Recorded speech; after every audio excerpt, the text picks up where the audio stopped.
Coming up, the Wedgwood collection saved after the public donates pots of cash.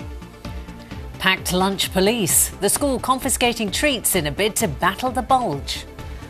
And comedian and actor Alan Davis joins us for a chat as his stand-up tour hits the Midlands. More at 6.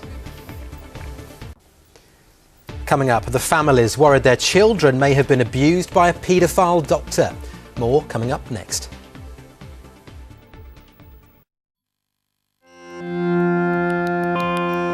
Now, the latest ITV News Central with Matt Teal and Samina Ali Khan.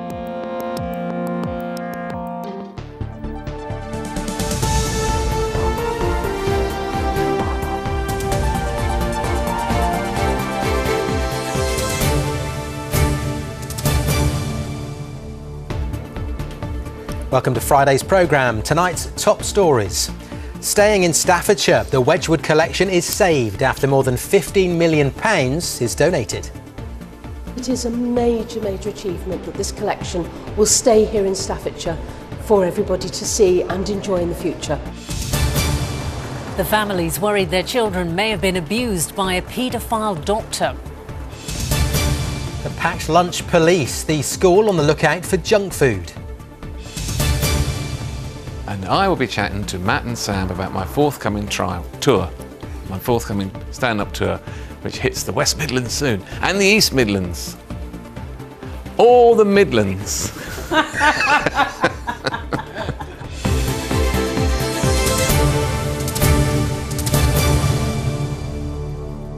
Hello, good evening.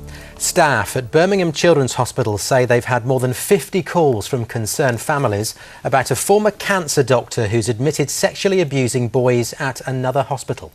Miles Bradbury is awaiting sentence for a catalogue of offences against children in Cambridge.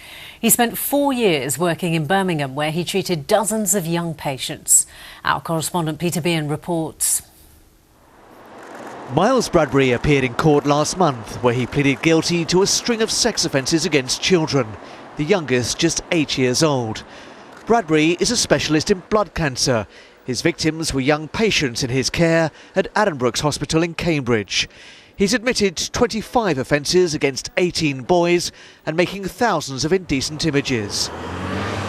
Before working at Addenbrooke's, he was a doctor at Birmingham Children's Hospital, employed as a registrar and consultant between 2004 and 2008.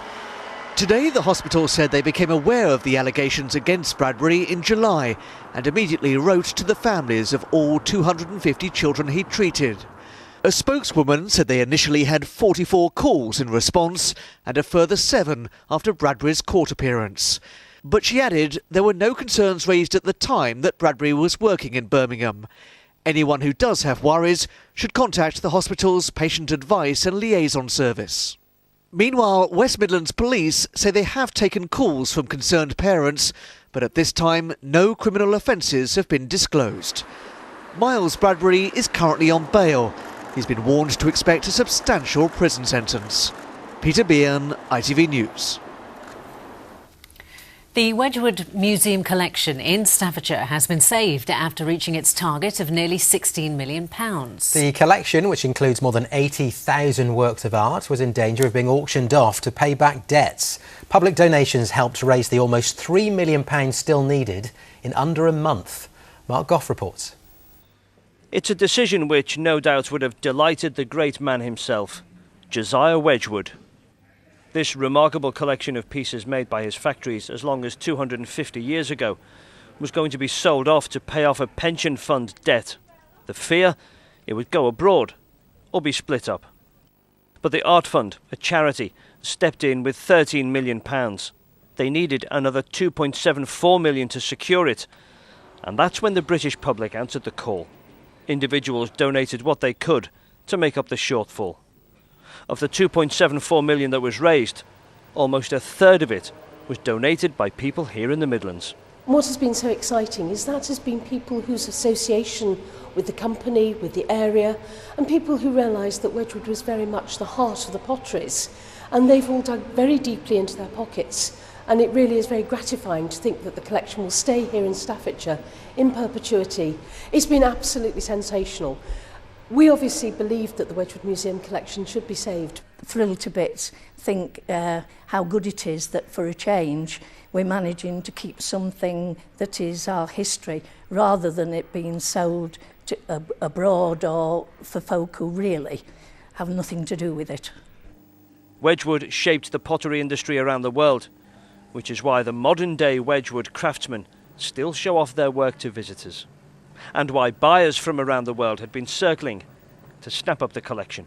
Although we hadn't been approached directly, we had heard the rumours that were flying around of major museums overseas looking to acquire this collection as a whole.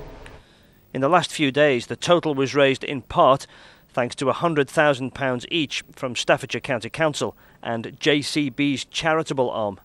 A fitting move to keep these Staffordshire pieces in the place where they were made. Mark Goff, ITV News. In other news, a man has been jailed for making fake bomb detectors in his garden shed, which he claimed could find missing Madeleine McCann.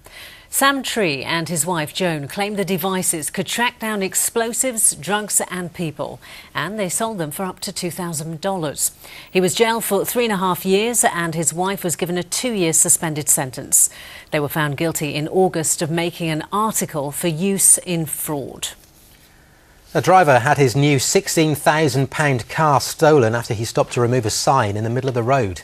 Matthew Witts, a post office worker from Water Orton, says he noticed a stop sign blocking his route on Forbridge Road in Kingshurst. By the time he'd got out of his car to remove it, a thief had got behind the wheel. Police want anyone who saw it happen to get in touch. Campaigners from the Support Stafford Hospital group have now set up camp at another site. They've been outside Stafford Hospital with tents since July and are fighting to stop cuts in health services. Overnight, they've set up camp outside the University Hospital of North Staffordshire. The boss of Coventry City's owners, Sisu, has been quoted as saying she won't interfere with Rugby Club London Wasps' plan to buy the Ricoh Arena. Coventry City Council, which owns half of the firm that runs the stadium, is expected to vote next week on whether a £30 million deal should go ahead. Supporters group Get Cov Back to the Ricoh claims Joyce Apala has indicated the club is instead pushing ahead with plans to build a new ground in the Coventry area. 6 firefighters from the West Midlands have appeared in a short film talking about their experience of living with dyslexia.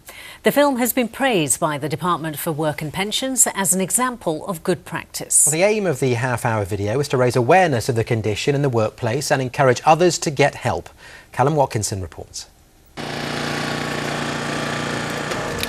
Trained to rescue the injured from car wreckage or battle huge infernos, 6 West Midlands fire officers have joined a different fight.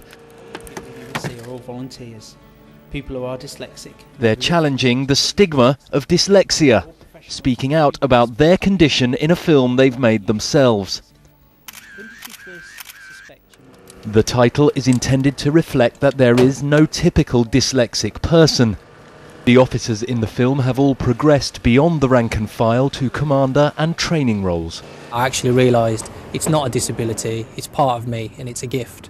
It's just how I work, it's a different learning style.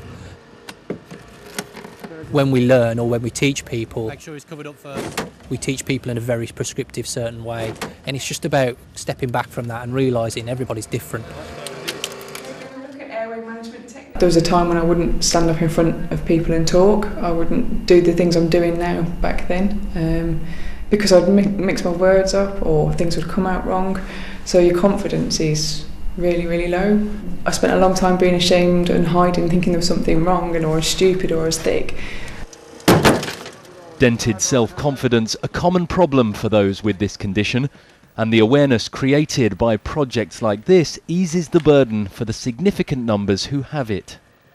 By being on this video, I've already been called by about 5 people in 2 days saying that they think they might be dyslexic, how do I get help? And I just want to make a positive move for everyone with dyslexia, basically. Awareness is the issue. It is becoming known in schools now, but actually in the workplace it's relatively unknown. And the numbers are so large. You're looking at least 10% of the population and probably another 5% if we include other co-occurring conditions. The half-hour film has been highlighted as good practice by the Department for Work and Pensions, and its message is loud and clear. Dyslexia is no barrier to achievement. Whatever path in life someone chooses to follow. Callum Watkinson, ITV News.